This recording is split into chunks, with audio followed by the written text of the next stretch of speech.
Alors nous sommes aujourd'hui donc jeudi, on est donc le 12 Av Menahem et nous sommes arrivés donc Megillah Kaf Zayin. Kaf Zayin, nous sommes à la 4e grande ligne. On a dit dans la Mishnah Aval Machru Torah Lo Ikhou Sefarim Vechule. On est en train de dire donc quand on vend quelque chose de Kadosh, on ne peut pas acheter quelque chose moins Kadosh avec. Donc si on a vendu un Sefer Torah, on n'a pas le droit d'acheter des livres avec. Alors le Gemara a posé une question. Mahu limkor Sefer Torah yashan liqahbu hadash. Est-ce qu'on a le droit d'acheter de vendre un vieux Sefer Torah pour acheter un autre à la place, nouveau? Quel est le problème?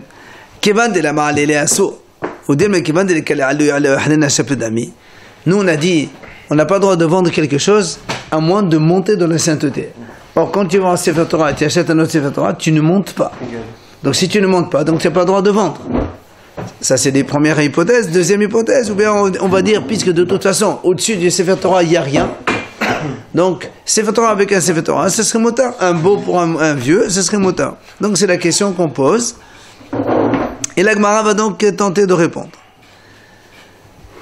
Tashma, aval, Machlo Torah, lo yikhu sefarim. On a vu dans la Mishnah, si on a vendu un Sefer Torah, on n'a pas le droit d'acheter des livres avec. Alors la Gemara a dit, tu vois bien que c'est marqué Sefarim Hudila. Si la Mishnah a dit, quand on a vendu un Sefer Torah, on n'a pas le droit d'acheter des livres, Mashma des livres, on n'a pas le droit d'acheter, mais un Sefer Torah, on a le droit d'acheter. Ok, c'est la déduction de la Mishnah. La Gemara a dit non. Il dit très bien. Dans la Mishnah, c'est vrai que c'est marqué, si on a vendu un Sefer Torah, on n'a pas le droit d'acheter des livres avec. Mais on parle dans le cas où, a posteriori, j'ai déjà vendu un Sefer Torah. Alors on te dit, tu n'as pas le droit d'acheter des livres, mais tu peux acheter un autre Sefer Torah. Mais la question nous qu'on pose, c'est, est-ce que, a priori, je pourrais maintenant demander la question et ils me diront, oui ou non, je peux vendre un vieux Sefer Torah pour acheter un autre, oui ou non. Donc la question reste posée.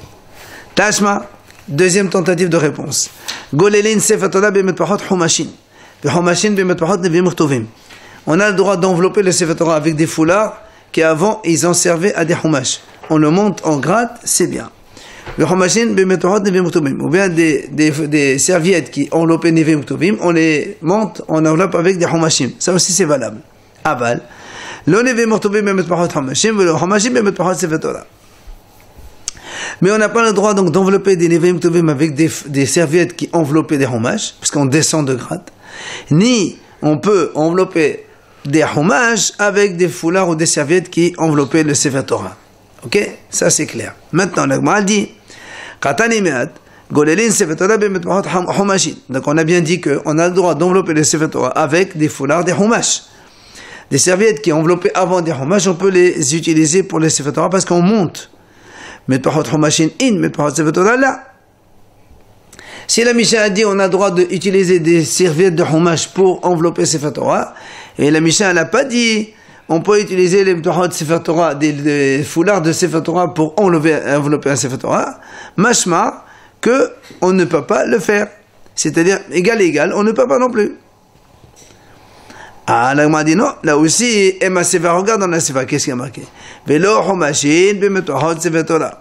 On a dit on n'a pas le droit d'envelopper des humash avec des serviettes de Sefer Torah. Ça veut dire, des humash, on n'a pas le droit. Mais un autre Sefer Torah avec des Sefer Torah, on aurait le droit. C'est ce que dit Ha-Torah be-Torah, Shapir Dami. Donc de là, on ne peut pas déduire, puisqu'il y a une déduction dans un sens et dans un autre.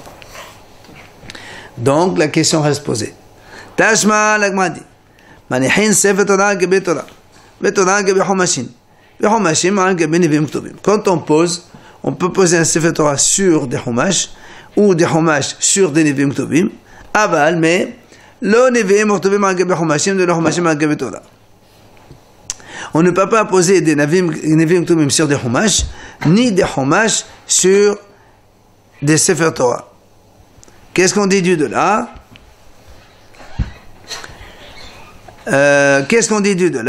Donc on pose Sefer Torah sur un Sefer Torah. On a dit, on pose bien un Sefer Torah sur un Sefer Torah. Donc, on a le droit d'échanger l'un contre l'autre. Oui ou non? Non. Si tu poses un sur l'autre, c'est qu'ils sont égaux tous les deux. Voilà, c'est ce qu'on essaie de répondre. Ça veut dire qu'on peut changer l'un pour l'autre? Si, vendre un pour l'autre, c'est motard, puisque un au-dessus de l'autre, c'est qu'ils sont à une même égalité. Parce qu'on ne monte pas en grade. Nous, on a dit... Oui, justement, la question, elle est... Est-ce qu'on doit monter en grade, ou parce que, comme on a dit au début, ou parce que comme il n'y a pas de plus haut que ça, on peut rester à égalité. C'est ça la question. Et nous, on a dit dans la Mishnah Ma'alim Bakot, on est obligé de monter. C'est la question. Est-ce que tu veux toujours qu'on monte, ou bien comme ici, il n'y a pas où monter plus, on peut rester à égalité? C'est la question. Alors, donc là, on a posé, donc on a essayé de répondre, on a dit, puisqu'on peut poser un Sefer Torah sur un autre Sefer Torah, donc ce serait permis. Donc les deux Torahs, elles sont à égalité. La Gemara repousse cela. La Gemara dit, mais ça, c'est pas une réponse. Pourquoi? Parce que quand on pose un sur l'autre, il n'y a pas de possible. On est obligé de poser un sur l'autre. Comment on fait sinon? Parce que la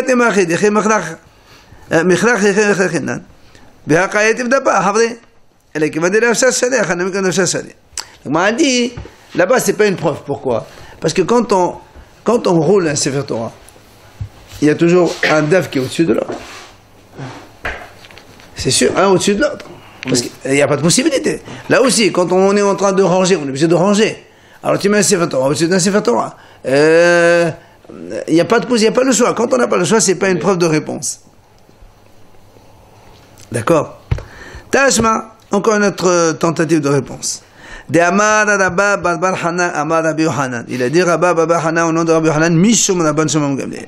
Au nom de Rabban Shimon Gamliel, Loim Kol Adam Sefer Torah Shan Lekahbo Hadash.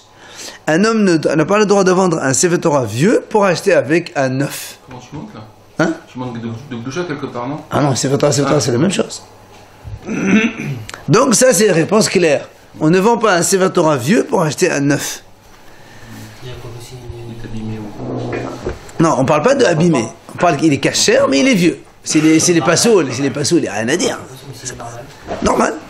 Voilà, c'est la question qu'on pose. Est-ce qu'on a le droit de vendre un certain nombre pour acheter un meilleur? Pardon. L'agma a dit non, c'est pas une réponse. Pourquoi? L'agma a dit là-bas, on a dit on n'a pas le droit de vendre. Pourquoi? Parce qu'on craint que quand tu vends, après tu as l'argent, le temps que tu écrives et que tout ça et tout ça, après tu vas utiliser les sous et tu ne vas pas acheter un autre. C'est pour ça, on a dit on n'a pas le droit de vendre un vieux pour un neuf. Mais là la question est, j'ai un Sefer Torah neuf tout prêt maintenant. Il est prêt à l'achat. Est-ce que j'ai le droit de vendre mon ancien et j'achète de suite? C'est ça la question. Tashma, la Gemara essaie de répondre encore. Il a dit Rabbi Hanan au nom de Rabbi Meir, En mochrin Sefer Torah ella lilmod Torah v'lesa isha. On ne peut vendre un Sefer Torah que pour étudier la Torah ou pour épouser une femme. Donc elle voit, elle déduit Shema Mena, Torah Torah Shapet Dami. Donc tu vois bien, Torah pour Torah, c'est la même chose. On vend un Sefer Torah pour étudier la Torah, donc Torah pour Torah, c'est pareil. Tu peux. Hein? Tu peux ou pas alors finalement? Ah oui, c'est ce que lui avons. Là maintenant, on montre oui. Attends, c'est pas fini. C'est là où l'agma le repousse, non? Peut-être que c'est pas pareil. Nous, on a dit, on peut vendre un Sefer Torah pour étudier la Torah. Il y a marqué Talmud Torah, c'est pas pour la Torah. Donc pour étudier la Torah, parce que c'est important, vu qu'on peut ensuite pratiquer la Torah, les mitzvot. Et chez un ami, pour épouser une femme, là aussi, on a dit c'est motard. Pourquoi? Parce que Hachem a créé le monde pour se donc habiter et se reproduire. Il n'a pas fait un monde pour rester comme ça tout seul. Aval Torah Torah, là, peut-être que Torah avec une autre Torah, peut-être que non. Donc la question n'est pas encore donc résolue. Tano Rabanan, Loim Kol Adam Sefer Torah, Afal Pi Sheno Sarich Lo. L'agma a dit, il y a une braïta qui dit, un homme n'a pas le droit de vendre un Sefer Torah, même si un homme n'a pas besoin. D'accord, donc là on voit qu'on n'a pas le droit de vendre. Plus que cela, il a dit Rabbi Shimon Gamliel, Afilu enoma yochal. Même si un homme n'a pas de quoi manger, et il a vendu un Sefer Torah où il a vendu sa fille, il ne verra pas de bénédiction, donc jamais de cet argent-là, évidemment. Ça, c'est donc la première idée de la Mishnah. On a dit aussi dans la Mishnah, quand on vend, par exemple, des livres, on a dit on achète avec Sefer Torah. Mais si on a acheté qu'il nous restait encore de l'argent, même le reste de l'argent, on n'a pas le droit de faire ce qu'on veut. On est obligé de l'utiliser aussi pour une sainteté plus importante. Amar Rava, il dit Rava, Lo Shano, quand est-ce qu'on a dit que même le reste, on doit l'utiliser pour une kedusha supérieure. C'est quand on a vendu et il nous reste de l'argent. Comme on a dit, on a vendu des livres, on a acheté un Sefer Torah, il nous reste encore un peu d'argent. Là, tu ne peux pas l'utiliser à moins d'un Sefer Torah.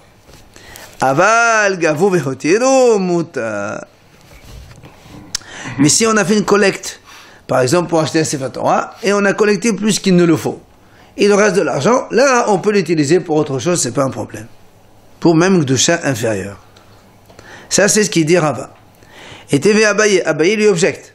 Il dit pourtant, on a dit quand est-ce qu'on a le droit de faire descendre, quand est-ce qu'on a dit qu'on n'a pas le droit de descendre de sainteté chez le hitnou? C'est quand on n'a pas fait un tnaï, on n'a pas fait une condition auparavant. Mais aval hitnou, afelo l'idor social, muta. Mais si, quand on a vendu les Sefer Torah ou autre, on a fait un tnaï, que s'il reste de l'argent, on fait avec ce qu'on veut, eh bien, même d'or social, il a dit, c'est mutar, c'est permis. D'or social, on va expliquer plus tard que c'est le gardien de la ville. C'est le facteur de la ville. Facteur ou un intermédiaire. Top. Quoi qu'il en soit, on voit ici, on a dit, il s'est marqué comme ça. Abaye, il a objecté contre Rava. Rava, il a dit, si on a fait une collecte, et il nous reste de l'argent, on peut descendre de sainteté, mais si on a vendu, d'accord, c'est assourd d'utiliser le reste de l'argent pour une kedusha inférieure. Alors il lui objecte, il dit voilà, pourtant c'est marqué. Quand est-ce qu'on a dit c'est assourd de descendre quand ils n'ont pas fait de tnaï? Mais si ils ont fait un tnaï quand ils l'ont vendu, une condition, même pour payer avec un intermédiaire pour aller plaider la cause des Juifs chez le roi, c'est motard. Alors il m'a dit, mais de quoi on parle ici? Et les si tu parles qu'on a vendu des livres et qu'il reste de l'argent, même s'il faut un tnaï, ça sert à rien puisqu'on est obligé de monter dans la kedusha. Et là, on est obligé de dire, chez Gavo vehotir, on parle ici qu'ils ont fait une collecte et qu'il reste de l'argent. Et pourtant, là-dedans, il y a marqué, Tamad etnu, halo etnu là. Pourtant, ici, qu'est-ce qu'on dit? Quand est-ce qu'on a le droit d'utiliser le reste de l'argent de la collecte pour autre chose? Seulement quand on a fait une condition. Que si on n'a pas fait de condition, même si on a collecté et qu'il nous reste de l'argent, on n'a pas le droit de l'utiliser pour n'importe quoi. Comment ton rabbin tu as dit que si on a fait une collecte et il nous reste de l'argent, on peut l'utiliser pour n'importe quoi, hein? C'est la question qu'Abaye objecte contre Rava. Alors il lui répond, Léolam shemarlo vehotir. Alors Rava lui dit, non, en vérité on parle ici qu'ils ont vendu. Tu vas me dire, mais s'ils ont vendu et qu'ils ont resté de l'argent, comment ils peuvent après l'utiliser pour faire acheter n'importe quoi? Il dit, voilà comment il faut dire. Quand on a dit, on a vendu, il reste de l'argent. On n'a pas le droit de l'utiliser pour des choses plus inférieures. C'est quand les administrateurs donc, de la ville n'ont pas fait de conditions. Comme ils n'ont pas fait de conditions, là, ils n'ont pas le droit d'utiliser le reste de l'argent pour des choses inférieures. Aval. Si maintenant, les administrateurs, quand ils ont vendu, ils ont fait un tnaï, que le reste de l'argent, ils font avec ce qu'ils veulent, donc c'est pour ça il dit dans ce cas-là qu'on peut faire avec acheter des choses inférieures. Abaye a posé une question à un des hachamim qui donc il était en train d'étudier la braïta devant Rav Sheshet. Il lui a dit, est-ce que tu as entendu de Rav Sheshet quel est le sens du mot d'Ursusia? Je dis oui, j'ai entendu Rav Sheshet, il a dit Parsha Demata. Parsha Demata, c'est le cavalier de la ville. En fait, c'est celui-là, donc Rachid a dit que c'est comme une sorte de policier ou un homme, quand on l'envoie des fois chez le gouverneur pour un petit peu demander des choses ou recevoir. C'est ça en fait. Amal Abaye. Il vient Abaye, il dit, Hilkar, c'est pour cela. Si un Talmid Chacham, il a entendu une explication, et il ne sait pas ce que c'est, il a demandé à un autre qui était devant les Chachamim. Pourquoi? Donc c'est parce que c'est pas possible qu'il n'a pas entendu. C'est-à-dire quand on a une question, on a posé à un Chacham qui était lui-même devant des Chachamim, et là c'est sûr qu'il a la réponse. Donc il ne faut pas rester comme ça avec des questions, il faut poser les questions. Amar Rabbi Yochanan, Mishum Rabbi Meir, il a dit Rabbi Yochanan au nom de Rabbi Meir. Bnei Ha'ir, she'alchou le'ir acheret. S'il y a des gens qui habitent dans une ville, ils sont partis dans une autre ville. Et là-bas, ufasqu alayhin sedaqa. Imaginons là-bas, ils ont fait une collecte donc pour les besoins des pauvres de la ville. D'accord? Alors ils ont participé aussi. Notnin, parce qu'on peut dire que les gens ils peuvent dire, moi j'ai fait tzedaka, mais c'est pour les pauvres de ma ville. Donc par exemple, quand on a fait la collecte, j'ai dit je donne 50 €, mais c'est pour les amener dans ma ville et les donner à mes pauvres. Alors ils disent c'est vrai, mais notnin, ils sont obligés de les donner d'abord aux collecteurs de la ville, là où ils sont. Après,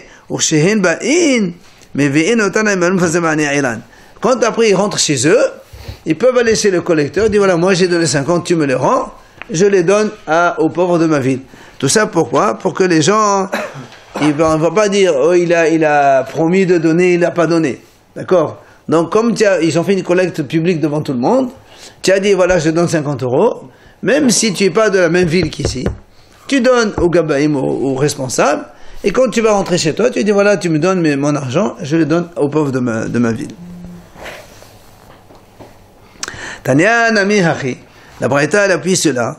Des gens de la ville qui sont allés dans une autre ville. Et donc ils ont fait une collecte de tzedaka là-bas. Ils sont obligés de donner d'abord. Après, et quand ils rentrent chez eux, ils prennent l'argent avec eux pour le donner à leurs pauvres à eux. Par contre, si maintenant il y a un seul qui voyage dans une autre ville, dans ces cas-là, évidemment, là, il la donne aux pauvres de la ville où il se trouve, et il ne peut pas ramener dans sa ville à lui, parce qu'il est yahid, il a donné comme tout le monde. La Gemara dit Ravuna Gaza Ta'anita. Ravuna, il a décrété un jour de jeûne. Ils sont arrivés chez lui, Rav Hana, ainsi que les gens de sa ville. Ils sont venus prier avec lui quand il y a eu Ta'anit. Et donc ils ont fait une collecte de tzedaka et aussi ils ont donné Veyavu. Quand ils voulaient retourner chez eux, ils lui ont dit à Ravuna, redonne-nous notre argent, qu'on le donne aux pauvres de notre ville, parce que c'est le Rav avec toute la ville qui sont venus. Comme on a dit nous. Amaleho, il leur a dit non. Pourquoi non? Tanina, on a enseigné. Quand est-ce que, quand il y a des gens de la ville, ils vont dans une ville, ils récupèrent leur argent, c'est quand en habal'ir, c'est quand il n'y a pas là-bas un Talmid Chacham qui s'occupe des besoins de la ville. Mais abal yesham habal'ir, tenatene habal'ir. Mais quand il y a un rab qui s'occupe de cela, il faut la donner à ce rab-là, et c'est lui qui s'occupe. Et il leur a dit, a fortiori que dans ce cas-là, même les pauvres de votre ville, c'est moi qui subviens à leurs besoins, donc c'est sûr, laissez-les moi, et moi je m'occupe, et je ne peux pas vous les donner. Matniti, nouvelle Mishnah. En mochrin ekselabim liyahid. Quand on a quelque chose qui appartient à une collectivité, on n'a pas le droit de la vendre à un yahid, un individu. Pourquoi? Parce qu'on est fait descendre de sainteté. Imagine, il y avait des livres ici dans ces synagogues, et on prie dans ces livres avec Minyan. Tu vas le vendre à un yahid, qui lui va l'utiliser pour prier seul, ça marche pas. C'est une descente de sainteté. Hein? On parle de sainteté. Quand on fait avec Minyan. D'accord, mais pourquoi quand on parle de rabbin, on parle de sainteté? Parce que justement, c'est parce que on a dit la sainteté c'est par 10. Imagine, tu as des Humashim ici. Quand est-ce qu'on était Humashim? On était Shabbat pour écouter la paracha. Quand on écoute la paracha à la synagogue, il y a un minyan. Donc l'écoute de la paracha, elle est beaucoup plus kedusha que quand tu la donnes à quelqu'un, il va aller je sais pas où dans un bled perdu, il est tout seul là-bas. Mais tu peux en avoir en plus aussi, admettons ici. Ça fait rien, même s'il y en a en plus. Ça c'est la vie de Rabbi Meir. Attends. Alors Hachamim lui ont dit, Imken, si tu dis ça, imagine, tu n'as pas le droit de vendre d'une grande synagogue à une petite synagogue. Parce que dans la grande, il y a 100 personnes. Ouais, dans la petite, il y a 15 personnes. D'après toi, c'est la même chose. C'est tout. Non. Non, plus il y a du monde, plus la Kedusha d'Hachem est importante. Ah bon? Ah ouais, c'est ce qu'il va lui dire ici d'ailleurs. il y a plus de monde. Plus il y a du monde, mieux c'est. C'est plus de monde. Il n'y a pas, ils vont acheter d'autres. Ils ne prennent pas de la synagogue où il y avait plus. C'est ce que les Hachamim lui ont opposé. C'est-à-dire, Hachamim ont dit à Rabbi Meir, si tu parles comme ça, on peut aller encore plus loin que ça. Et d'ailleurs, Gemara dit, donc ils ont raison. Hachamim, quand ils ont dit à Rabbi Meir, si tu dis que de 10 à 1, on ne peut pas y aller, mais 200 à 10 non plus, on ne peut pas y aller. C'est la même chose. Alors, qu'est-ce qu'il répond Rabbi Meir à cela? Rabbi Meir. מעיד גדולה לעיד קטנה מהקלה קדישה השתנה מקדישה ורבי מני יחיד לקקדושה. Rabbi Meir il te dit pas du tout, c'est pas du tout la même chose. Quand tu vas de 10 vers 1, dans 10 il y a un Kedusha, dans 1 il n'y a pas Kedusha. Mais quand tu vas de 100 à 10, dans 100 il y a le Kedusha, et dans 10 aussi il y a le Kedusha, c'est pareil. Donc Rabbi Meir il dit, il n'y a pas de problème pour moi. Ah, Vela Banan, alors qu'est-ce qu'il disait Hachamim? Il disait Hachamim non. Et Ekali Mehash, qui Haïkvanan Ami, Ekali Mehash. Mishon Bedam Amadat Melach. C'est-à-dire, Hachamim lui dit, si tu crains de 10 à 1, tu dois aussi craindre de 100 à 10, parce que, comme on a dit, Bedam Amadat Melach, plus il y a du monde, plus la grandeur Hachem, le nom d'Hachem, il est agrandi, et donc, automatiquement, moins il y a du monde, moins il y a de Kedusha, et donc, le argument tient. Matnitin. Comment Ah, il y a deux mahlok, Rabbi Meir, Rabbanan. Matnitin. En mochrin beta keneset ella al tnai she'em yirsu yahazeruhu. Devrait Rabbi Meir. Rabbi Meir, il dit comme ça, quand on voit une synagogue, on ne peut la vendre qu'avec une condition de pouvoir la récupérer. C'est-à-dire, on te la vend, imagine les gens, ils ont besoin d'argent pour je ne sais quelle chose importante, ils vendent une synagogue, et voilà, quand on aura de l'argent, tu es obligé de nous rendre notre synagogue. Avec l'argent, évidemment. Ça, c'est Rabbi Meir qui dit ça. Hachamim omrim, mochrin otom mimkar olam. Hachamim disent non, on peut très bien vendre, donc une vente définitive. Chutz, mais arba'at dvarim. On peut vendre à une synagogue, sauf pour 4 destinations que c'est assourd de le vendre. Les merhatz, pour faire un bain. Les borsakir, pour faire une tannerie. Ça sent mauvais. Les tvila, pour faire un mikvé. Ou le vetamayem, Achille a expliqué, l'echbissa, c'est pour faire laver le linge. Il y avait un endroit pour laver le linge, ou encore elle a dit c'est le but de mettre l'aime ou bien un urinoir. Enfin, on peut pas tout ça. Tout ça, ces 4-là, on n'a pas le droit. Toi, le mikvé, c'est... Oui, mais il y a beaucoup de... Il y a beaucoup de... Il y a les bains, il y a... Non, il y a tvila aussi. C'est bizarre ça. Oui, mais parce que... Voilà, les gens, ils sont déshabillés, il y a beaucoup de légèreté. Par rapport à une synagogue, c'est pas pareil. Ça, c'est les Hachamim. Rabbi Yehuda Omer, Rabbi Yehuda il dit, Mochrin otah leshem haser ve'alokeach ma shirse ya'ase. Rabbi Yehuda lui dit non, on peut vendre la synagogue pour stam haser, après l'acheteur il fait avec ce qu'il veut, sous-entendu même un truc de ces 4-là, il n'y a aucun problème. Ça c'est l'avis de Rabbi Yehuda. On a donc 3 avis différents. Alors, la Gemara pose une question. Gemara, ou Rabbi Meir, Hechidai riba, ha-havia les ribit. La Gemara pose une question. Rabbi Meir il a dit quoi?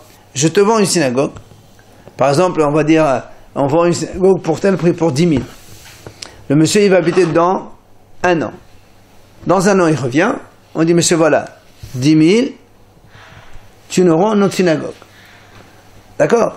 Alors moi, il dit, mais attends, mais quand il a habité là-bas, c'est intérêt, puisqu'il a habité pendant 1 an gratos. Pourquoi il faut le payer moins cher en plus? Non, 2 secondes.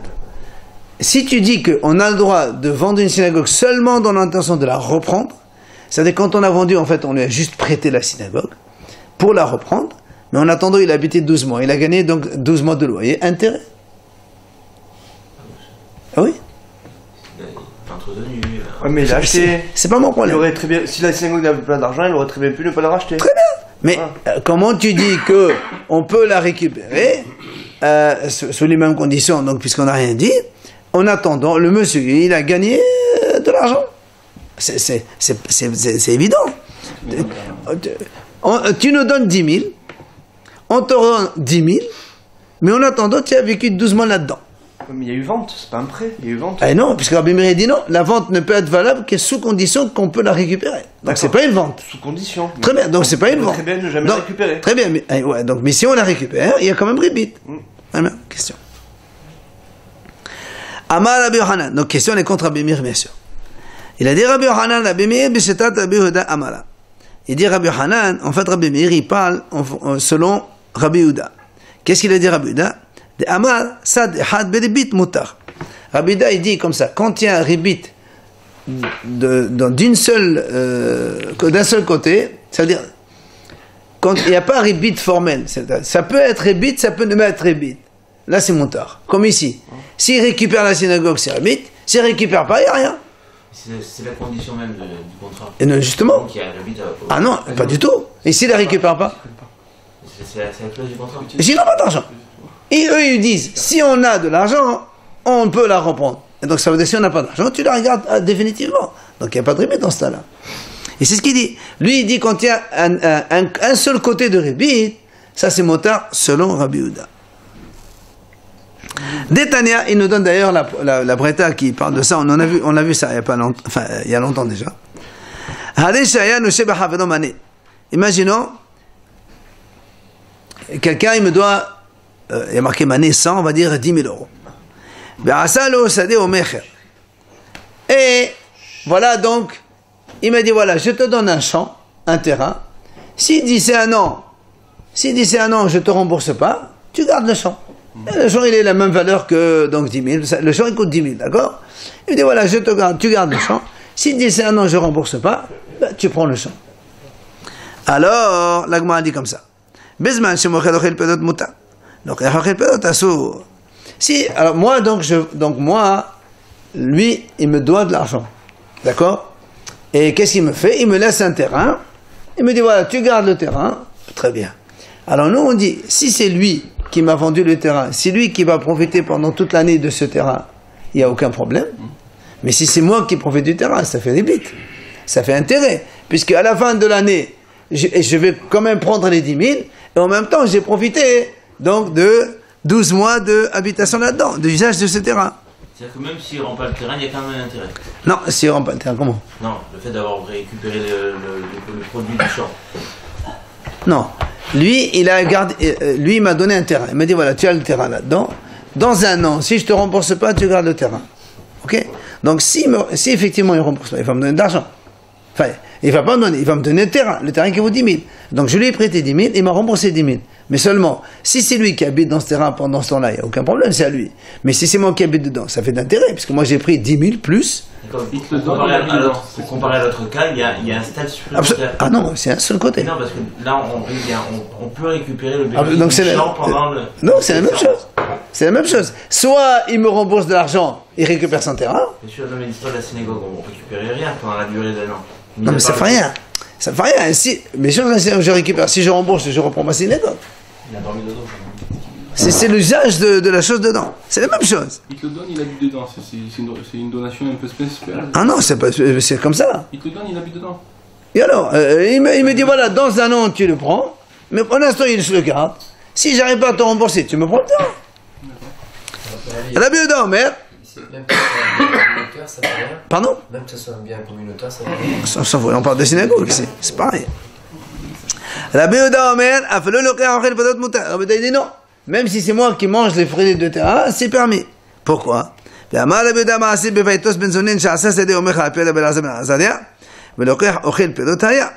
il raconte l'histoire de Baitos Benzonin, il faisait comme ça. Et c'est lui qui mangeait les fruits. Et donc, tu vois bien que c'est permis. Ils ont dit non, monsieur. Ils ont dit non, là-bas c'est pas du tout l'acheteur qui mangeait, c'est le vendeur qui mangeait. Quoi qu'il en soit, c'est quoi la différence entre Rabbi Yehuda et Rabbi Meir? C'est ce qu'on a dit. Il y a un côté ribit, un côté non ribit. Si lui me rembourse mon argent, il récupère son terrain. Et s'il ne me rembourse pas, c'est moi qui prends le terrain, plus donc l'argent, plus l'habitation. Il y a une possibilité où il y a ribit, une possibilité où il n'y a pas ribit. C'est comme dans notre cas.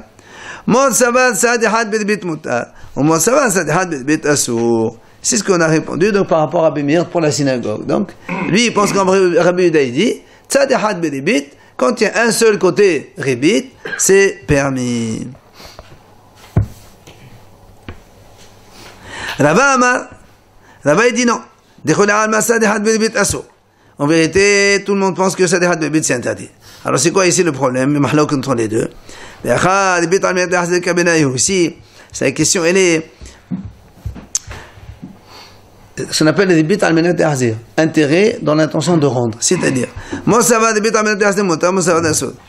C'est-à-dire quand lui il me donne le terrain, même si moi j'habite dedans, à la fin quand il me donne le terrain, je lui dis écoute, combien j'ai habité de 6 mois, voilà le loyer de 6 mois. Ce n'est pas des bits al-menat d'azir. Ah il dit que c'est moutar, l'autre dit que c'est assaut. Même ça c'est assaut parce qu'on attend dans le prix de rébit. Oui, on a fait un trier, on a payé ce qu'on a. Non, tu as pris, en attendant, tu as pris des intérêts. Ah si. Hachamim disent, Mochrin Oto Mimkar Olam. On a dit donc dans la Mishnah que la Hachamim disent on peut vendre une synagogue donc de façon définitive, sauf les 4 choses là. Amar Rav Yehuda Amar Shmuel. Motal le Adam le hashtin maim betoch 4 amot shel tefila. Un homme, il a le droit de uriner dans les 4 amot là où il a fait la Hamida. C'est-à-dire, il a prié dans un endroit dans les champs, après il veut uriner, eh bien, il a le droit. Qu'est-ce que tu nous apprends? Tanina. On a dit Rabbi Yehuda dans la Mishnah, il a le droit de vendre la synagogue et l'acheteur il peut en faire ce qu'il veut, même ces choses-là. Le Rabbanan et même les Hachamim qui ont dit sauf les 4 choses, ils n'ont dit Hachamim que seulement une synagogue parce qu'elle est déjà fixe depuis un moment, elle existe et elle a Kedusha dedans. Mais 4 amot, quand quelqu'un est pris dans un champ, dans un terrain, dans un parc ou autre, quelqu'un il a fait l'armée de là-bas, c'est sûr qu'après 4 amot, après tu vas aller uriner, tu peux uriner. Il n'y a pas de Kedusha dans la place, tu vas pas me dire, voilà, tu vas me dire c'est kadosh, il faut t'éloigner 3 km pour aller uriner. On a enseigné devant Rav Nachman, Hamid Pallel, celui qui veut faire l'amida, il doit s'éloigner 4 amot, après il peut uriner. Et celui qui urine, il doit donc s'éloigner 4 amot et il va prier. Alors, il lui répond, celui qui a uriné, il doit s'écarter 4 amot après il fait l'amida, tanina, ça on le sait. Comme on l'a dit, un homme doit s'éloigner d'un endroit sale, 4 amot, et il peut prier. Bon, là, c'est sûr, donc il a uriné, c'est un peu sale. Tu te donnes 4 amot, il n'y a plus d'odeur, il n'y a pas d'odeur, tu peux prier. Et là, hein? C'est 4 amot de l'urine ou de l'odeur? De l'urine. Non, de l'odeur. S'il y a une odeur, c'est de l'odeur. Mais celui qui a fait la hamida, il a fini. Maintenant, il veut uriner. Pourquoi tu veux qu'il soit 4 amot? Quelque part, tu as fait une kedusha quand tu as prié quand même. Tu as fait quand même une kedusha quand tu as prié. Dans la rue, c'est pas kedusha. Alors il lui dit dans ces cas-là, dans ces cas-là d'après toi, si maintenant dans un parc, il a fait uriner ici, il a uriné ici, ici, alors dans tout le parc on n'a plus le droit de prier. Ça marche plus. C'est pas ça que l'agma dit. C'est pas il marche, il attend le délai de 4 amot. C'est de ne pas avoir uriné de suite après il fait la tfila. D'accord, il faut attendre un peu. L'odeur elle passe. Non, c'est pas l'odeur. Yishe, c'est juste, on va expliquer pourquoi. Alors il dit, Bishlama, Mashtin, quelqu'un qui a uriné, tu me dis, attends un petit peu, de quelques secondes. Pourquoi? À cause des gouttes, encore des fois, quand quelqu'un finit d'uriner, il y a encore des gouttes qui tombent. Alors tu attends que ça finisse complètement. Mais celui qui a fait la hamida, il a fini. Pourquoi tu veux qu'il attende quelques instants avant d'uriner? Puisqu'on parle d'attendre. Pourquoi?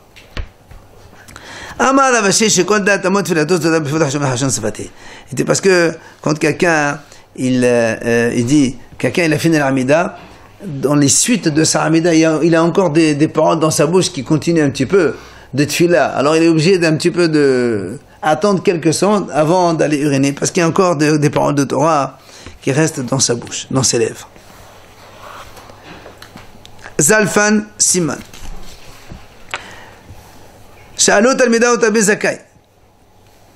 Les élèves de Rabbi Zakai lui ont posé la question.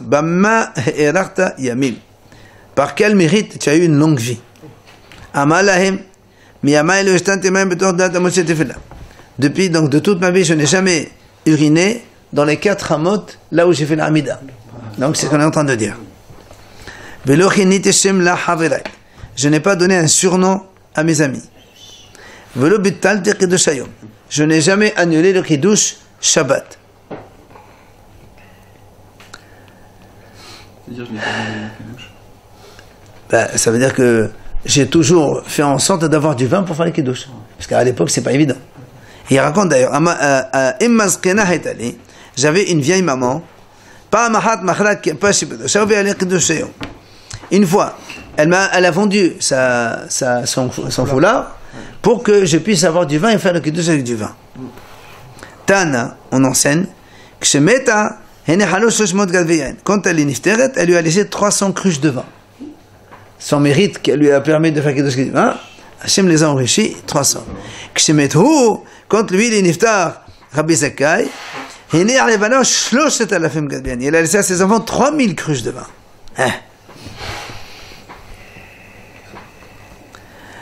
Ravuna, une petite histoire. Hava Asad Rita. Ravuna, il avait une ceinture en jonc. Il n'avait pas sa ceinture sur lui. Voilà. Et Rav, il a vu. Ah, Malimaï, c'est quoi ça? Imagine quelqu'un, il vient avec un torchon sur le pantalon, ou bien, je sais pas moi, un morceau de... n'importe quoi. C'est quoi ça? Où est ta ceinture? Amale, la avale Kiddusha. Il lui dit, j'avais pas de vin pour faire les Kiddush, j'ai donné ma ceinture en caution pour que j'achète un peu de vin pour faire les Kiddush. Amale, il dit, que tu sois couvert avec des habits. Comme tu as donné ton habit en gage, en caution, que Hachem te remplisse d'habits. Il dit, la Gemara raconte, quand Rabba, son fils, il s'est marié, Ravuna il était un homme de petite taille, pas très grand. Gana, il était allongé sur un lit, il se reposait.